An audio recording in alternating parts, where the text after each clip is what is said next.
And ladies and gentlemen, we are live. I can't believe it is already Tuesday, June 27th, the great year 2023. And as always, this is the Voice of Semi-Reason podcast. As always, my name is Sean Phillips. I am joined alongside my two co-hosts, Mr. Andy Van Beber, Travis Kirkendall. And today we have a very special guest on with us. And I want to make sure I have this right. We've got Tim Otken. Do I have that? The last Otken. Okay, perfect. We have Tim Otken on with us. Gentlemen, how are the three of you doing this evening? Fantastic, buddy. Fantastic. Just introduced my friend Tim Otken here. This is the guy who I was talking to Travis about. This is the guy who I went to college with way back in the days at HLG in Hannibal. He's a shoe legend, a DJ legend, and I don't know why he's sitting out in the dark because he doesn't want us to see his. He used to rock a handsome little goatee action going on there too. So I mean, but Tim, welcome, buddy. No, guys, pleasure's all mine. Glad to join you.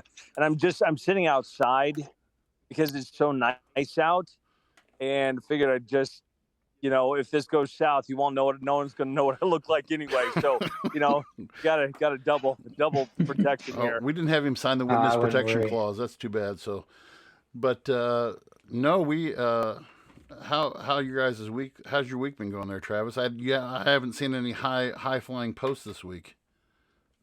No, nothing like that. It was a good weekend. We took our dog swimming up in Wisconsin. That was just a blast. Had a lot of fun with that.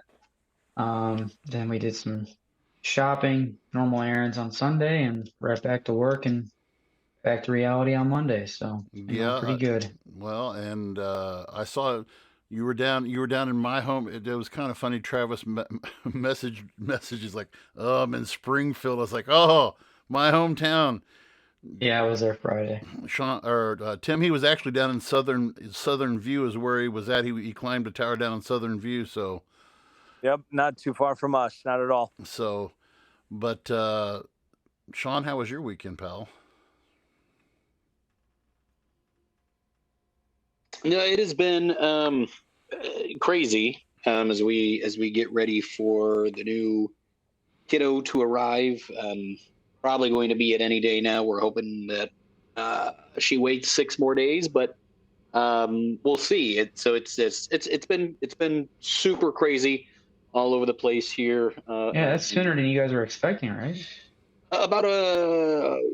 It would put us ahead by about a week and a half. So not like too far ahead. The original due date was the 11th, but homegirl has too much of my DNA in her, and she is already fat and happy and ready to be on the move. She cannot sit still, so she definitely 50% me is already kicking the inside of Tony around. I think that's the way it's supposed to work. So anyway. Well, Tim, tell us a little bit about yourself, what you do, and anything else you want to share with us before we get started tonight. Tim Otken. I live in Springfield, Illinois. I'm married to an amazing woman named Kathy, who I actually met in Hannibal. And I have 4 stepkids and 13 grandkids, and involved in church, still play baseball. I'm in sales, have been pretty much most of my life. Also been, I don't want to say a politics junkie, but I've paid attention to it since I was since about 1976. So long time. Yep. Whenever I was little. So this is an intriguing conversation that I'm sure we're going to have tonight about some of what's going on around us in the political world and who I like and why I like them. So yeah, looking forward to talking to you guys. And you mentioned you were in sales. What do you do in sales? What do you sell? Right now I work for a company called Arizona Tile. It's a flooring store, family owned, a little more on the upscale side. And like today I went to houses in Lincoln, Illinois, like an hour away, and in Athens and some other places, and measured parts of their bathrooms and kitchens, to do flooring and other things. Sorry, that's my dog barking That's there in the fine. background. We all have that going on too. So He's not going to kill anybody, I hope. So, yeah, nope. I've sold lots of shoes over the years. Yeah, he has. Pairs, and still miss that industry, but it's changing just like everything else in our world. So I'm enjoying what I do. Get to meet some nice folks and be in some nice houses and work for a pretty solid company.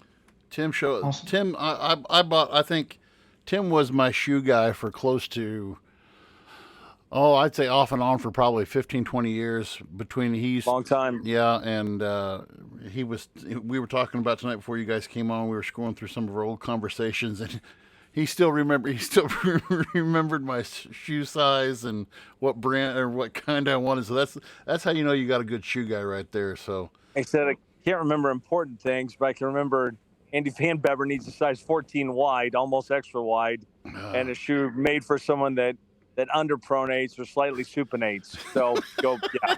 Can't remember anything else, but I can remember that kind of nonsense.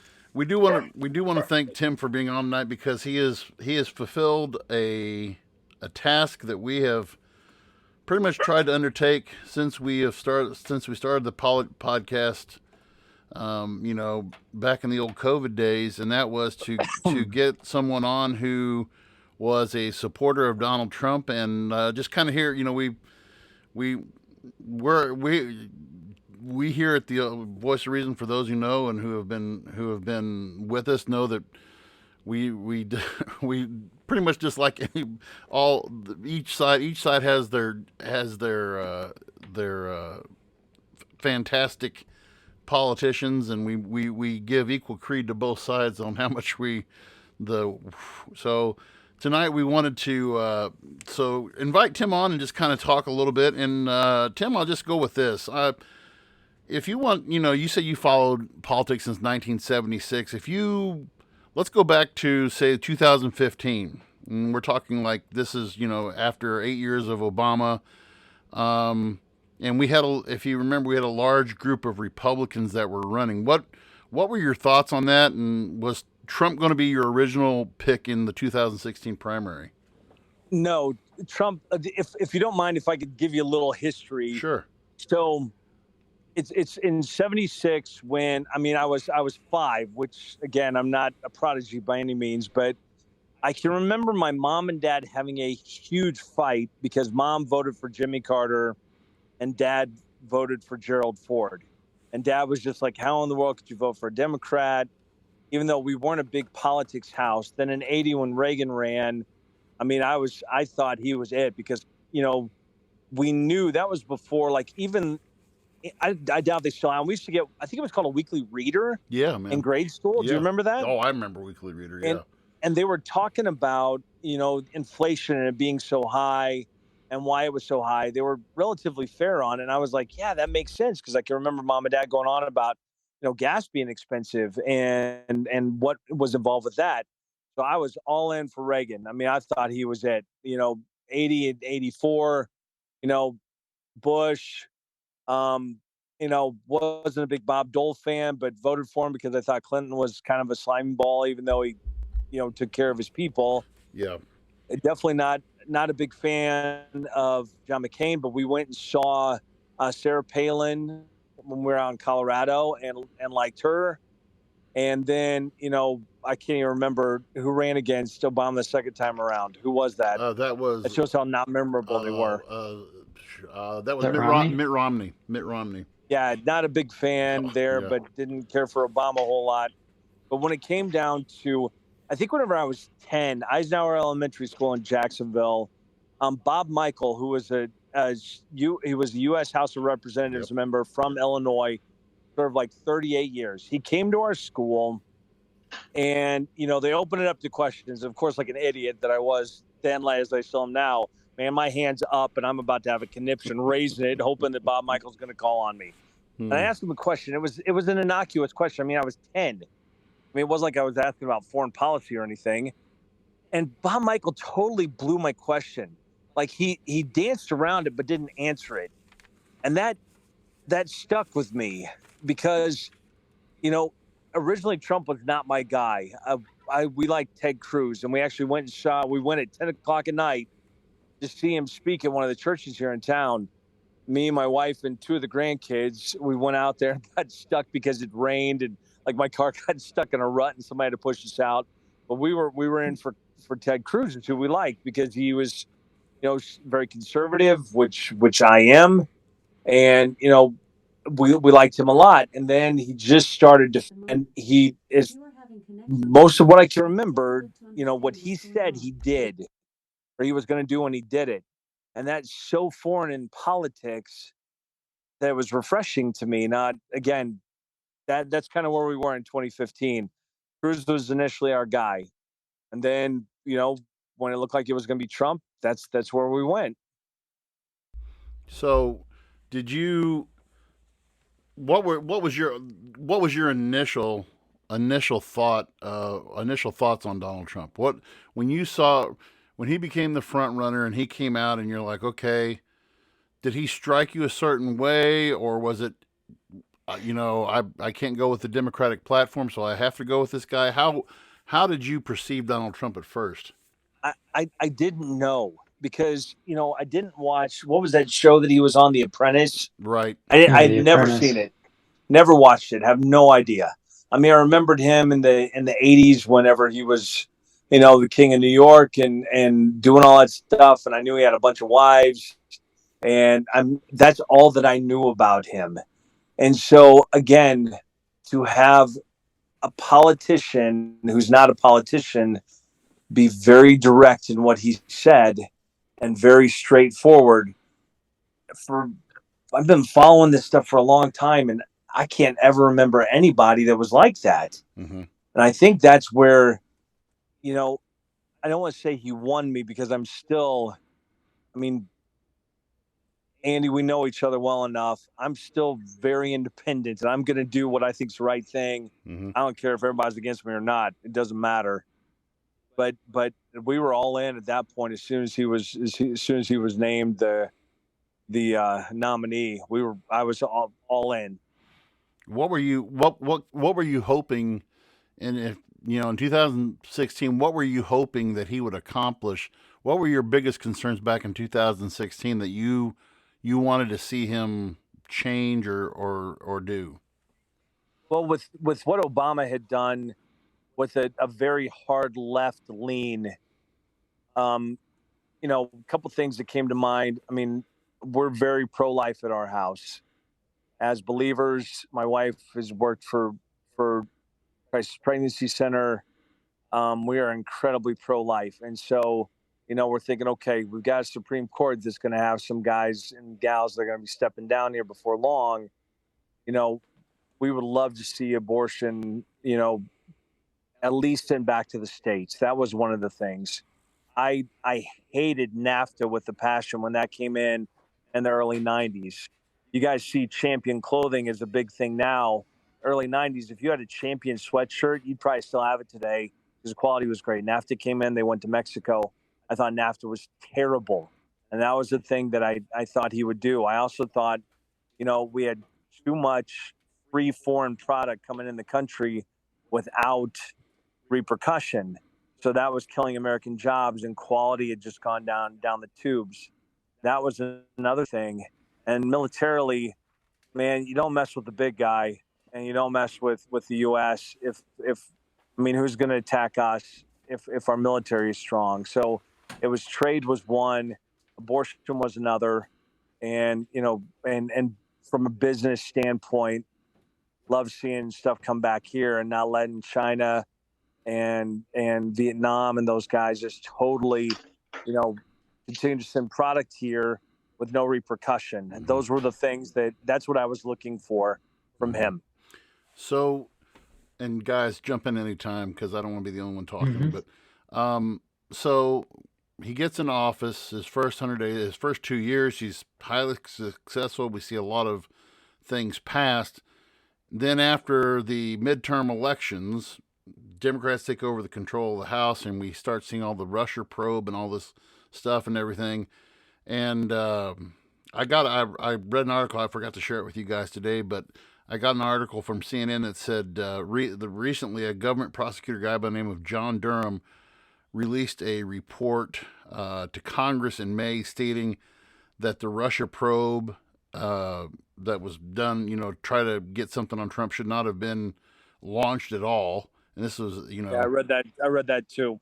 What are your feelings that when Congress went after him? I mean, what were your thoughts then as was when Congress went after Donald Trump? So one of the things that I despise is corruption. And so when we see, and Andy, you lived in Illinois long enough, yeah. we have probably the most corrupt state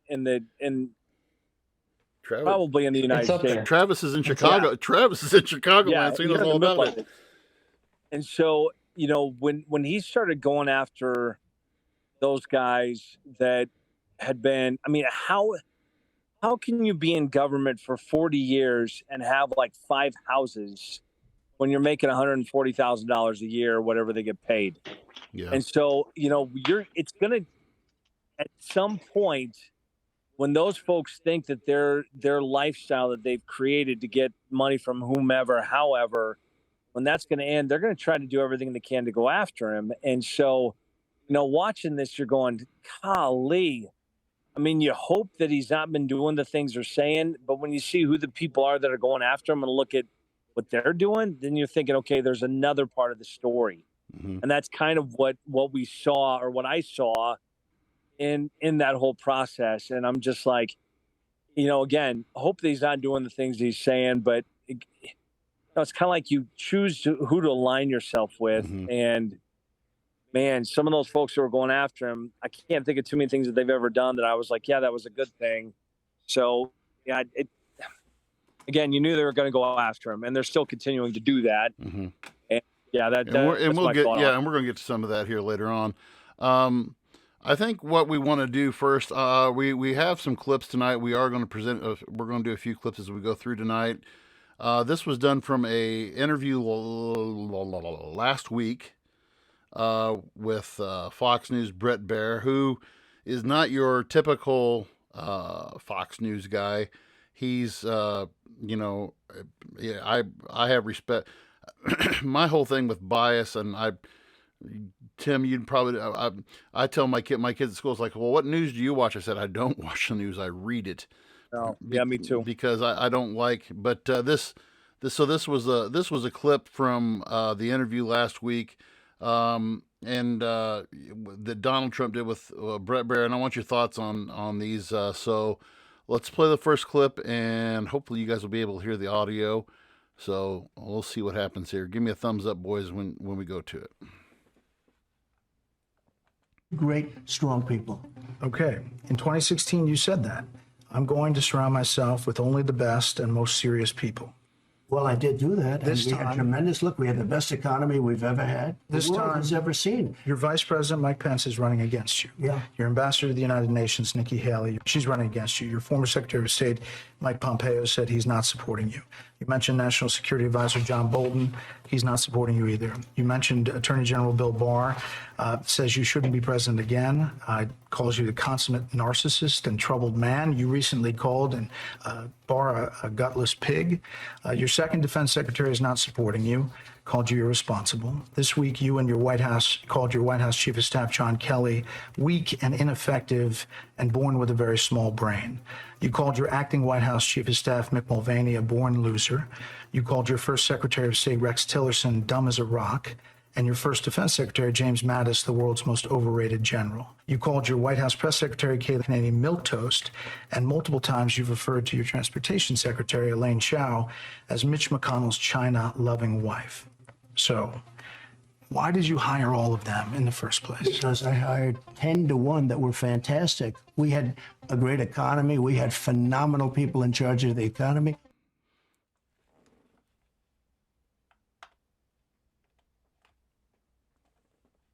Can you guys hear me all right? There we go.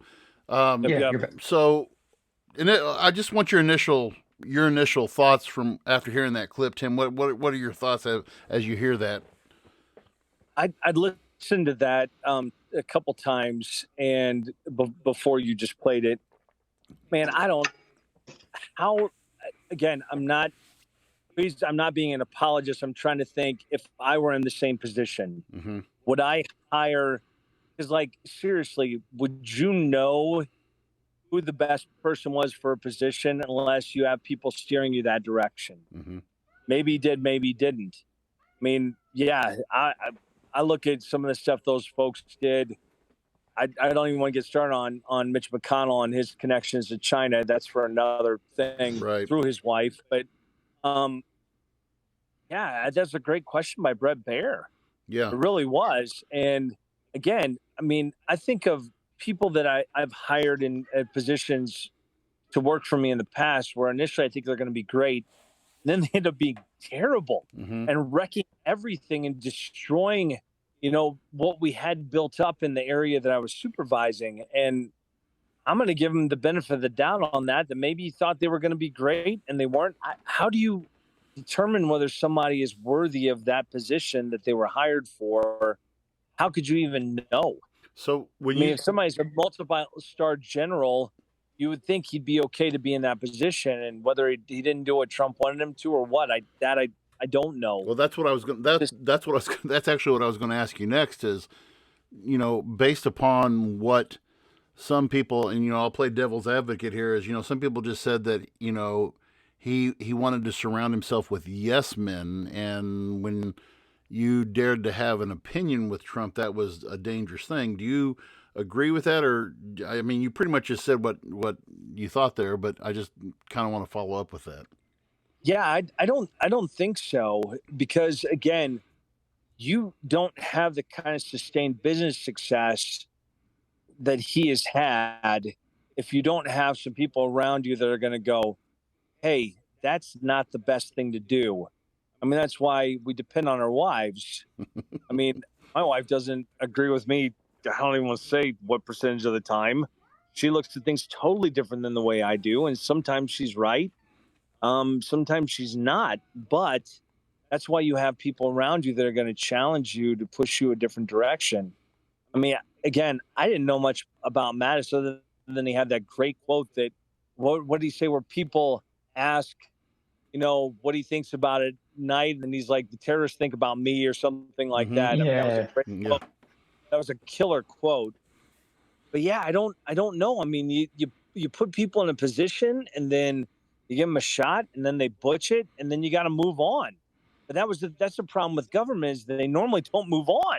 Yeah. I mean, they keep them in, and they let them do something. They'll, like Pete Buttigieg. What does he know anything about transportation other than what a car is? And he's in charge of everything. I mean, there's so many cases like that they just bounce them from one spot to another, and they're terrible at what they do. He actually fired people, which never happens in government. So I think I respect him even more for doing that. And that's a quote that we've heard a lot of people say, is that he ran government more like a business after a business model than as what normally is used to on government goes. So, I mean, from what I'm hearing you say, do you think that was pretty much the core of his success, is getting stuff done, was because he treated it like a business? Well, shouldn't it be? Do you remember that there was a movie from, I think it was the 80s, maybe the early 90s, called Dave? Do you remember that movie? Yeah, the guy was a president. Yeah. Yeah, the guy who died, who was the president, died, and they found something that looked just like him. And he had his friend Morty, who was an accountant, come look at the budget, and he was like, "This is the worst possible way to run a business. What is this?" He's like, "Oh, that's the U.S. budget." I mean, clean up the nonsense and run it the way it should be run. Mm-hmm. And so, I mean, we wouldn't be Illinois. What kind of mess would Illinois be in if we didn't have the stupid pension thing where guys are getting, they worked 15 years and they get paid their full pension for the next 40 or 50.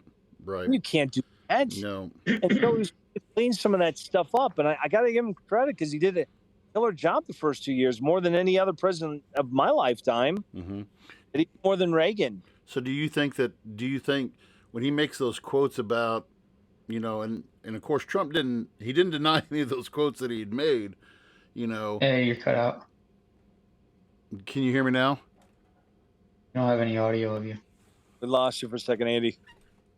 Do you hear me now? Hello? Well, while he's figuring out, I have a question for you, Tim. 'Cause something that Trump has brought up, and it was in that interview as well, and you kind of touched on it a little bit, is the economy under Trump and running the government as a business, essentially. And a lot of people like that. And you made a really good point there about how he would actually fire people.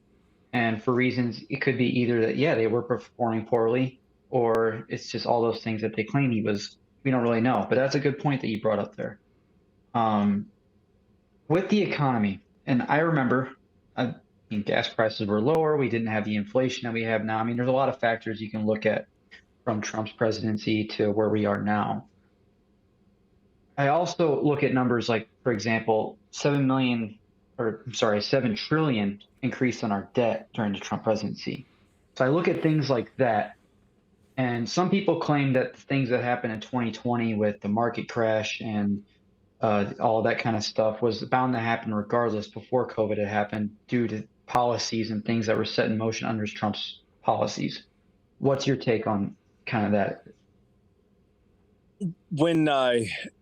When Republicans lost the midterms, I knew it was going to be trouble, just because, you know, he at least had some backup to get his stuff done that he wanted to have done. And again, I don't know how we can keep spending the money that we do, because we're you know, that's ridiculous. At some point, it's going to catch up to you. It's going to have to. So, I mean, I don't know if we could even speculate on what would have happened or what wouldn't have happened, because COVID, just the damage that it's Messed caused, everything up. it's going to mess us up for decades. Yeah. I'm going to say, just from a economic standpoint, but from, you know, the personal standpoint and how it's affecting kids and adults and all that. So, yeah, that's a really good question, and I don't know. I mean, I wasn't real happy about the debt. I was not. Now, I know some of the stuff with the debt was the money that they handed out during COVID. And right, the stimulus package. Yeah, he believed that was the thing to do, and I'm sure he probably had people that were telling him the same thing. Sure. Yeah, I wasn't digging it at all. But I look at what we gained back, and, you know, I'd love to see a balanced budget again. But I don't know if that's going to happen in any of our lifetimes again. We had talked about that. It's been a few weeks ago, but I told the kids that in my classes at school, I was like, the last president that I knew of that balanced the budget, unbeknownst to me, and I'm like you, I was not a fan of Clinton either, but Clinton was the last one that we had the balanced budget under, and and that happened because of Gingrich and his crew, right? You know, and taking over Congress and saying, yeah, we're going to do this. And Clinton didn't have much choice. Right. Matter. So what, okay, so I'm going to play another clip here, and hopefully it'll go through. So this is one that I'm really interested on your perspective of. So let's go to this next clip. First of all, I won in 2020 by a lot, okay? Let's get that straight. I won in 2020. You know that. And if you look at all of the tapes, if you look at everything that you want to look at, you take a look at Truth to Vote, where they have people stuffing the ballot boxes on tapes, or let's go to recent. Well, wait a minute. Let's go to recent. FBI Twitter. Let's go to recent. The 51 agents, all corrupt stuff, Brett. Understand about the Hunter Biden, no, but all that's cheating fair on the things. election. But that's cheating on the election. You lost the 2020 election. Brett. You take a look at all of the stuffed ballots. You take a look at all of the things, including things like the 51 intelligence agents. There were recounts in all of the swing states. There was not significant widespread We're trying to get recounts, real There were recounts, not just numbers of votes. widespread corruption. There was not a sense of that. There were lawsuits, more than 50 of them, by your lawyers, some in front of judges that you appointed. Look at Wisconsin. That came out with no evidence. Wisconsin has practically admitted it was rigged. Other states are doing the same right now, and it's continuing on. There have been reviews of every election. potential case of voter fraud in 6 battleground states, and they found There he's fewer than back. 475 cases. You know Are we why? still Because live? they didn't look at the right things. Okay, Brett. are you going they to were be counting? They were counting ballots, not the authenticity of the ballot. The ballots were fake ballots. You had this was a very rigged. Are you election. going to go? This is. So from what you got, and our people on who listen to this on Spotify won't miss a beat, so it's okay when we post it tomorrow. But I just got to ask your thoughts, Tim. Do you think Donald Trump won the 2020 election? I have to say I do. And again, because I live in Illinois, and we can look back at Kennedy winning in 60 because it was vote early, vote often in Chicago. Nothing surprises me anymore. Is it you, really? I mean, as soon as they closed down, which state was it that closed down that said they had issue? And even watching the election coverage on TV, as soon as they closed it down and were like, yeah, they're closing it down for the night and we'll be back in the morning. Anybody that's sitting there going, even if you weren't for Trump, are going, okay, this doesn't seem right. Mm-hmm. That you can close an election down from counting votes for the night when it used to be we always knew who won, that evening. Mm-hmm. And, that I think that event itself made me go, golly, something's not right. And again, going back to corruption, I mean, obviously he wasn't declared the winner, but it's so hard for me to believe that 81 million people voted for Joe Biden. Mm-hmm. I mean, like that, I think that surprised me more than anything. I mean, we were watching this stuff on the news that night, watching the election coverage, and my wife was like, he's not going to win. She goes, there's no way he's going to win. And it's not going to happen. And I really do. I mean, I'm not a conspiracy theorist, but again, too many weird things happened that shouldn't have happened. And, the whole mail-in balloting system. I'm going to tell a story. What I was going to ask you about. I'm not going to name the person's name, but I know someone that has been the mayor of a small town in Illinois. And what he would do during the election, and he's not of the political party that I generally lean towards. When he found out, he would go around with absentee ballots, and if a person said they weren't voting, he would take their ballot and mark his name on it because he was running for the mayor of that town. I witnessed this with my own eyes, and this is 20 years ago. So how many other times has that happened around the country if this guy was doing it himself? And you're like, golly. I mean, I would never even think to do something like that. So again, nothing surprises me. And it just makes me so sad that the desire for power is so much that you're going to cheat to win, to benefit yourself and not the rest of the country. So that's how. So then later on in that interview, and I didn't get this clip saved because I had limited time, but when they say, I think Brent Baer did say it there though, with all of, the recounts, the lawsuits that were filed in courts of judges that Donald Trump appointed, and they all come back and they say, okay, well, we didn't have, I think they said in Georgia it was like 400, or Georgia, Michigan, one of those weird states that were questionable, like you said, were, most they found was 475 questionable ballots. When you have, I mean, what's your take on them when you have, and then you had the all the commission, the whatever that January 6th committee that went out and said, okay, and they brought in Brett Barr and they brought in all these people who were Trump's guys who said, hey, we can't push this narrative, and people at Fox News who were, all these texts have been released by, after the Dominion voting lawsuit said, we can't keep on pushing this narrative if it's not true. So how would you respond to something like that? Yeah, that part, man, Andy, that's a great question. I have no idea. I mean, I'm not going to say that the guys that had been for, appeared, because Brett Baer's always been fair. Yeah. Absolutely thought he's always been fair. I can still see. Wasn't it Georgia that shut down? Like they did turn people away in Atlanta and Fulton County, and I will give this one to Trump in the fact that Fulton County did Atlanta. If you've ever and if anybody's ever been to Atlanta is just a mess anyway. From everything from traffic to how they run their airport, everything in Atlanta is It's a nightmare down there. It's slow. There's one speed in Atlanta, and that's slow.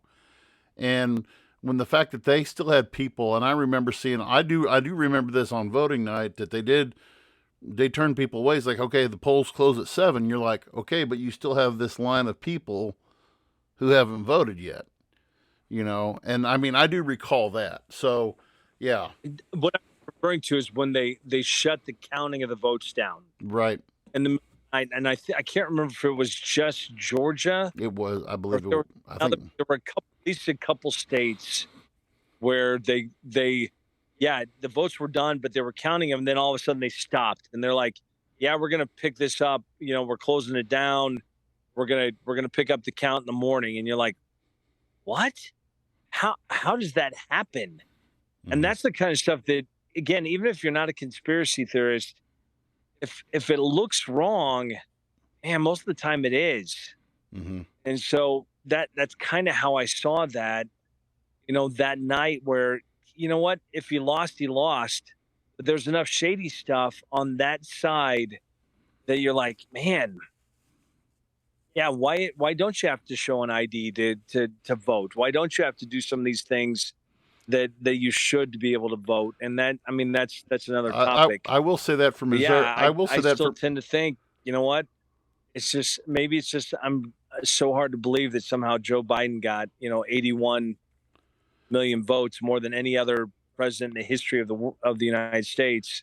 Right. And yeah, I just can't. Maybe I'm just delirious, and I can't imagine that that's the case that he possibly could. I will say so that. That's my comment on that. I will say this. Andy, your audio's not working again. All right, go ahead. I guess what I'll get into, because one of the lead-ups, or I guess the election fraud claims kind of led up to what we saw with January 6th. And that was something we have covered on this show. And there was a lot of controversy around not so much the whole thing itself, but like, I'm sure you're familiar, Trump gave that speech, and a lot of people have tied things that he said to possibly instigating January 6th. What's your take on the whole January 6th incident and, Trump's possible role in it? Like, how do you feel about the whole situation? I mean, I want to give people credit to having a brain and having some common sense. And so was I upset at how that went? Yeah. But I didn't, in watching his speech and in paying attention to it and being upset at what had happened, I didn't get that he said, go and do what happened. And again, I don't even know exactly. I see people walking in there. I see some dude with like a shaman outfit walking around. I see, there were some wild people. Yeah. Yeah. And I'm like, who are these people? And why did they, for one, decide to wear a shaman outfit to go to the White House? I mean, that didn't make sense. And so maybe just because I'm not going to let anybody incite me to do anything. Right. It just is hard for me to say that somebody made them do it. And maybe even though I've watched the video of his speech a few times, not recently, I can't blame him for what happened. Should he have not spoken at all? I don't know, maybe. But I don't make that connection. I just don't. And yeah, it just unfortunate, especially that lady that somebody died, but not there afterwards or something. I can't remember how it all went down, but I thought the whole January 6th thing was kind of a, like political theater that had been created afterwards to try to steer America a different direction than what more conservatives wanted it to go. And yeah, it was just very unfortunate. The whole thing was unfortunate. I don't get it, but again, just because I'm not going to, no one's going to get me ramped up enough to where I'm going to want to, storm the gates. Right. Right. I just don't do that. That's just not me. Understood. And kind of the follow up with that question, we saw what happened with Pence, Mike Pence, where Trump was calling on him to kind of, he was trying to have him repeal it or something like that. I To don't know basically what. quit, but We covered that story. The It's vice been so president long. doesn't he have to certify the? he has to certify. be the one That's Yeah, what it was. he has to He certify the wanted him vote. to- Yeah. Yeah. And I guess Trump didn't want him to certify it. He wanted him to Send it back to repeal, the- I guess, or whatever. send it Whatever back to was the in his state. power to go against it, and he chose to not do that. Can you guys hear me? What was your by the way? take on that when that happened? I mean, Pence had every right to do that. I mean, that's his role as vice president. Could he absolutely, again, because there was enough things that didn't quite look right that happened in regards to the way the votes were counted and what we saw. And again, I just keep going back to the state that shut down the counting of the votes overnight and how weird that was, and the mail-in ballots and all that kind of stuff. There were enough ways that it could be kind of shady that I can understand why Trump would have wanted him to do that. But Pence has every right to, if he thought that it was legit, man, he's got every right to. That's his position. That's the spot he's at, and that's the choice that he made. Maybe the information that he had at hand, what was available to him at the time, because it had to be certified by a certain time. That's what he determined. So I'm not going to fault him whether he was right or wrong. Yeah, I don't know. Do you But think he has that's every right to it? is that setting? Are you afraid of that setting a precedent for the next election, Tim? Ooh, good question. The next election is probably, my wife and I have talked about it a little bit, and she's like, I don't know if a Republican's going to win, president ever again. And I hate to say it, I want to give the benefit of the doubt that enough people are going to go out and vote, but we've got enough squirrely stuff that's happened that I worry about that. I mean, most of the violence and the chaos is happening on the left side. It's not happening from the right, whether it's Antifa or some of the radical other stuff that's going on. I'm nervous about any of it. I mean, gosh, if people riot because their team wins the NBA title and they burn half their city down, I mean, what's an election that really, may or may not affect people? I mean, it seems like politics is more about taking care of yourself and your cronies and, forget everybody else anymore, doing the right thing for people. So, yeah, I don't know. It was a dangerous spot. And, yeah, I mean, I'll give Pence credit for doing what he thought was the right thing was. And that's all we can ask. If somebody thinks it's the right thing and they believe that, and with the information he was given, he did that, then I can't argue with that. And I think at that point too, though, wasn't it? And I just kind of want to pick your brain a little bit further with this. At that point, was that the right? And you said something earlier about this with him. Should he have made that speech?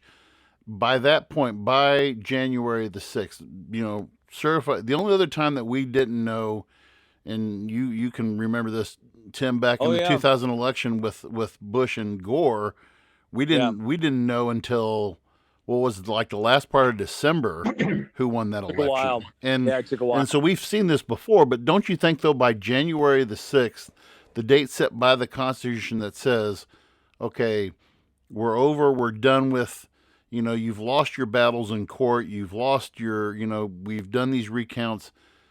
Do you think, I mean, what did you see as his intention as to making that speech then? I don't know. I can say that I keep saying the terms we. I'll change that to me. I was pretty discouraged after that election. I was discouraged because, President Biden had not done anything well for his entire political career. No. And now all of a sudden he's the president of the United States. And, was it was Trump's thing? Hey guys, we're not going to quit fighting. We're going to try to do what we can get this back. And I don't know. I want to believe that there's probably, because again, coming off of COVID and the damage from that, and what we're seeing going on in the world around us, maybe he was trying to get people built back up again and have a little bit of courage and faith, because there were an awful lot of us that were pretty much bummed out. Yeah. And just we're in shock that a president that has much success in the first 2 years before they lost the House and the Senate, which I still don't know how that happened. Yeah. Well, in this last and then in this last election too, this was a, they were thinking about, and I'm kind of jumping forward now, the whole thing with the red wave and how that kind of fizzled out with, and you see in some of these states where, I mean, and this is kind of getting away from Trump, but I want to get your take on this.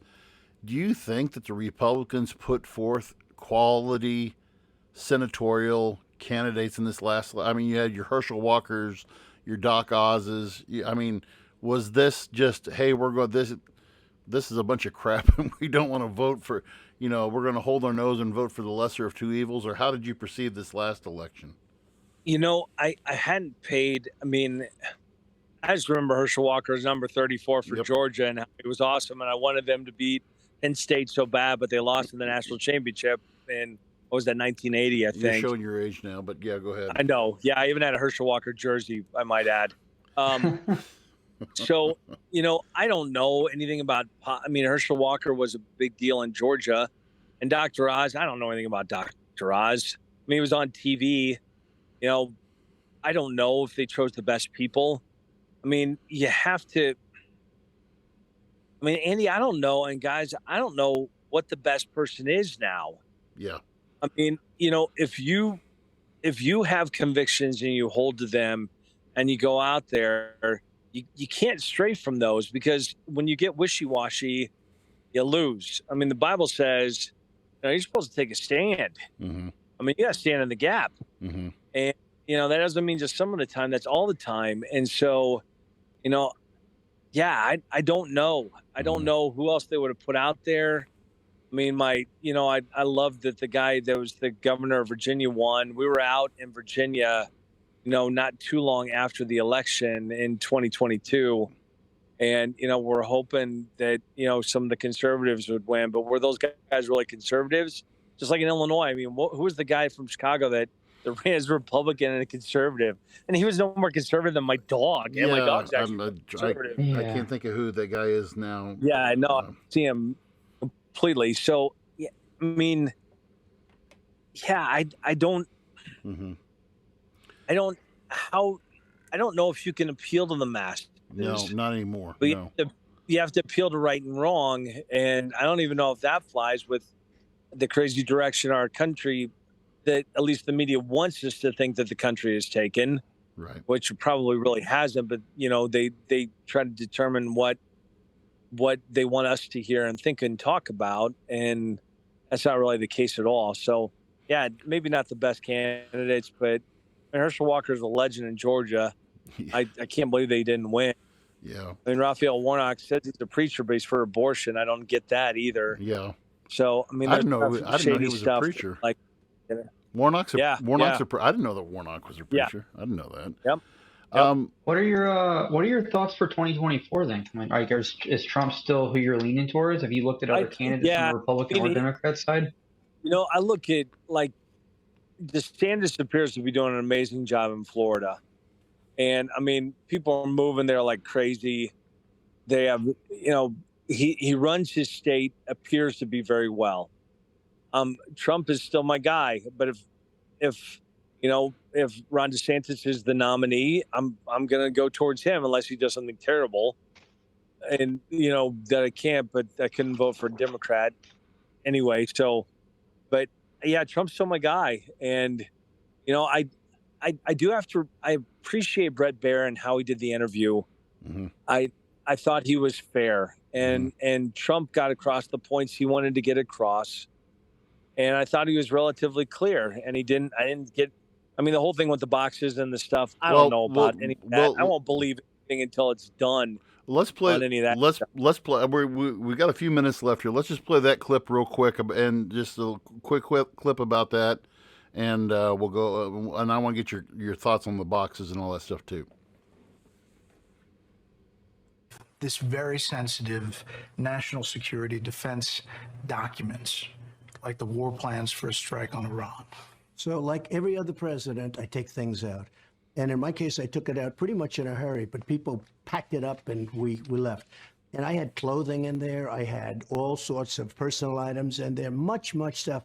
And by the way, when Bill Barr, who's, a coward, Bill Barr was a coward. Bill Barr didn't do what he was supposed to do. I fired him, and he has great hatred, and that's okay, because some people do, and some people love me very much. He didn't resign. I asked him, give me a letter immediately, because he didn't have the courage to go after so many different things, and you and I have discussed that before. But he was a coward, and he obviously doesn't like me too much, and there are a lot of people that don't, and there are a lot of people that feel just the opposite. But on the specific on the let me documents. just explain. Yeah. So I've got a lot of things in there. I will go through those boxes. I have to go through those boxes. I take out personal things. As far as the levels and all, everything was declassified because I had the right to declassify. You want to talk about a mess, take a look at Biden, where he's got 1,850 boxes. He has boxes stored in Chinatown in D.C. He has boxes stored at Penn Center, and he has boxes under his Corvette and around his Corvette sitting in a garage for years where it was very seriously classified. I have every right to have those boxes. This is purely a Presidential Records Act. This is not a criminal thing. And so with that, Tim, what's your take? So you were saying then that you didn't, I mean, what we're talking about here, I mean, this is pretty serious. I mean, how do you respond to this, that, he's been indicted on 70 counts of, or not having classified documents, or what's your response to all that? Man, I have no idea. I mean, I don't know what the law says. I don't know if it's a blanket indictment, if it's a legit indictment. I have no clue. Mm-hmm. I don't know what he actually has. I don't know what's classified and what's declassified. I don't even know how that's determined. Right. Like, I know that there's something that that they can declassify things. I know that there's some stuff that's recently been, that they're not declassifying from Kennedy's assassination, that they still are holding back, and they won't, even though it should have been because of the time. And I have no idea. If he's got stuff he shouldn't have, then he'll pay the price for it. So would that I still like him. Would that So let me ask this then. You're kind of going there anyway. So let's say then that he's been indicted. I think the first trial date, which I think is kind of ignorant, but is in November or December, I believe, is when the first trial date's supposed to be. Yeah, look at the timing of it all is what makes it even seem a little shadier. Well, and I've said on this podcast before, I'm neither a Republican nor a Democrat fan anymore. About 10 years ago, I quit classifying as a party anymore. But I've said this before, that you don't have to be the chief mechanic at Jiffy Lube to know that this is, and I've said this before, that this is kind of convenient for the Justice Department to be able to do this during the election. But at the same time, if you've committed a crime, should you have to answer for it? And that's, and I don't think that, I don't know. So whether I was for him or not, if I'm looking at something from the outside and I'm going, okay, this guy has been accused of 70 things, and we can take him out immediately. Why wouldn't you do that? Because if you wait and then have it happen when it's getting close to time to create a nominee, then that doesn't give another person enough time to get in and do his thing. And so the theater that they're saying that they're trying to set up here, I don't think makes me think they don't have anything. Mm-hmm. Like, literally, why would you, if I got somebody busted dead to rights for doing something terrible, and again, if he's got a seating chart from the UN that has somebody sitting next to somebody that they're not supposed to, and that was classified, and he's got it, does that matter to me? I guess in theory, yeah, okay, he did something that he shouldn't have. But I still think if you've got the real information in the goods, and again, I would say the same thing if the Republicans were doing this to a Democrat. Why are you playing a game with it? If you've got it, you can get the court stuff set up. They only have a certain amount of time. It's not a year down the road. They've got a certain amount of time that they have to make a decision and do something. Then get it done. Mm-hmm. That the theater of it is what, again, makes me just question why. Why would you do that? Mm-hmm. And that's my thought. Again, I don't have a clue what he's got.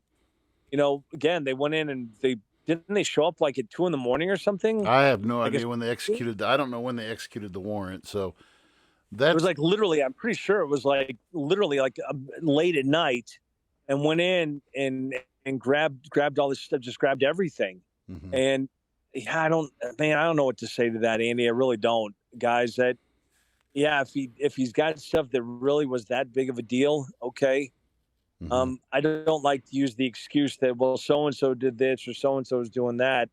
I mean that's obviously, but I'm not going to justify my action because of somebody else, their misdeeds either. So I didn't like that a whole lot. But I mean, if somebody came and raided your house at 2 a.m, right, and took all your baseball card collection from 1983 with your Tony Gwynn rookie in there, and you didn't have a chance to try to get it, I think I'd be upset too. Yeah. Do you think that, and I'll end with this, and then let the boys ask anything else that they want to. But my last question was this: so, how do you respond then? Because I don't see you as the guy who's flying the MAGA flag, or got your hat on and you're wearing it everywhere, and because you've always been kind of that low. I know you have been kind of like, when to shine and when to lay low. I mean, what are your thoughts on these people who are way over there, who are just doing everything to, almost working hard to divide? It's almost like you have your far right, you have your far left, and what are your thoughts on these people who are trying to drive this wedge? I don't see you as a guy who's trying to drive the wedge. And what's your thoughts on some of these people who are just all or nothing for Donald Trump? If you're going to stand for something, you stand. And, whether, again, like I go back to my Bob Michael story where, I have a career politician sitting in front of me and I'm like in 3rd grade and I ask a question and you beat around the bush and don't even come close to it. And it wasn't like I asked something serious. I don't even remember what I asked, but I was just so dumb. I think I even got in trouble for going, Mr. Michael, you didn't answer my question. And like one of the teachers shooed me, I got in trouble. Mm-hmm. It's like, for somebody that doesn't care and stands up, are they causing a wedge? I mean, if you're full on, MAGA and you think that that's the right thing, are you burning down a Democrat's house? Probably not. We had a weird thing in our old neighborhood where we had, when the Black Lives Matter thing was a big thing, there was a house that had all the BLM stuff in the front yard, and next door to them was somebody had, and I never even saw the people, but they had Blue Lives Matter, we support the police, and next to them had, didn't have the NWAF, the police thing in their front yard. But it was, it was kind of like that clash. Those people weren't like shooting fireworks at each other's house. They just had a brain in their head and they're like, you know what? I completely disagree with you. And you have your right to believe what you do. Well, I'm not going to pound you about it. That's your choice. But when it comes down to it, I'm still going to stand up for what I believe to be right. And I think I'm right. Mm-hmm. So that's kind of how I look at it. And that's why I was comfortable about having you on tonight, because I knew, after knowing you so long, I knew that that's how you would approach this tonight, because there's some people that would just be, blazing from the rooftops. But we've really enjoyed having you tonight on the show, Tim. No, it was good to talk about it, because, again, we still have the greatest country in the history of the world. I mean, I'm teaching in Sunday school. We're talking about Paul's letters right now and the New Testament stuff. And it's like, I mean, literally, if you were a believer in Rome, you might get thrown into 100,000 people watching you get torn up by, wolves. I mean, that's not happening here. And we hope it never does. But we still got to stand up for what we know is right. And some people just don't know. And that's where we have to educate and go, hey, look at, I'm as conservative as you can get. You want to do what you want to do. That's okay. But I'm going to stand over here for what, try to hold godly principles and do the right thing. And, if you want to join me, that's great. If you don't want to, that's okay too. But I'm also not going to let you trample over, my rights as an American and my rights as a believer to take us a direction I just can't go. And so that's how I look at it. Oh, well, our fearless leader there's deep in thought, and I know he looks worn out from work today. But Sean, anything you want to say before we head out tonight and take us out? No, I actually learned a lot, got a lot of information, and got a perspective that was fresh that we haven't really had on this show. So Tim, I'm super appreciative of you coming on and kind of just talking. It was a great open conversation, and no, seriously, it's always nice whether we've had all kinds of different guests on this show, so getting a new perspective is always phenomenal for us. So thank you so much for your time today. I'm glad to do it. Thanks for having me on. I really appreciate it, Tim. Thank you. And again, to all of our followers and listeners, whether it be online, again, so our goal right now, our big focus that we're aiming towards is 1,000 followers on TikTok. And the reason why is if we can obtain 1,000 followers on TikTok, it allows us to be able to live stream on that platform as well. And believe me, there are a lot of shitty people I see live streaming all the time on TikTok. So if we could just add one more to that group, it would benefit us a ton. That makes us look great. Thanks. Yeah. So with that said, please be a friend, tell a friend if you guys are catching us, whether it's one of our reels that you guys are seeing. Please just get us that follow. It really helps us in the long-term building of this show. Please make sure if you listened live on Facebook, or if you want to leave a comment afterwards, if you've listened on Spotify or iTunes, Apple Podcast, anywhere that you've done your listening this podcast, you want to shoot Tim a thank you for joining us today. Please do. As always, that's all that I have, gentlemen. If there's anything else that you guys need to add on, otherwise, can't wait to talk to you guys next week. All right, we'll see you guys. Thanks, guys.